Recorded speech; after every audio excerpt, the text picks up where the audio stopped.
வணக்கம் நண்பர்களே. புதன்கிழமை இரவு இங்கே பெரிய ஒரு காற்று அடிச்சது. அந்த காற்றுல இது அறுந்து விழுந்துருச்சு. புதன்கிழமை நைட்டு இருந்துச்சு.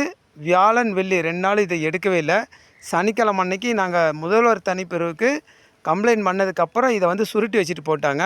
இன்றைக்கி திங்கக்கிழமை ஆயிடுச்சு. இன்னுமே இதை வந்து எந்த ஒரு செயலும் செய்யவே இல்லை. ஆனால் கடவுள் புண்ணியத்தில் வியாழன் வெள்ளி 2 நாளுமே எந்த ஒரு உயிரிழப்பும் ஏற்படலை.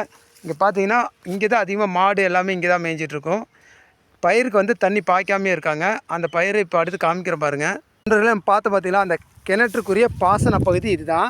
இந்த வயல் தான் பார்த்தீங்கன்னா எவ்வளோ தூரம் காஞ்சிருக்கு பாருங்களேன். நிறைய வெடிப்பு விரைச்சிருச்சு. இங்கே யாருங்க நல்லா காஞ்சிருச்சு. தண்ணி பாயலைன்னா இது ஃபுல்லாகவே காஞ்சிரும். குறைஞ்சது இன்னும் ஓரிரு நாளில் தண்ணி பாய்க்கணும். தயவு செஞ்சு ஷேர் பண்ணுங்கள்.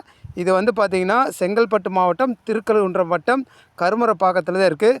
விவசாயிகளுக்கு உதவுன்னா நீங்கள் இதை ஷேர் பண்ணுங்கள். சரியான அதிகாரி வரைக்கும்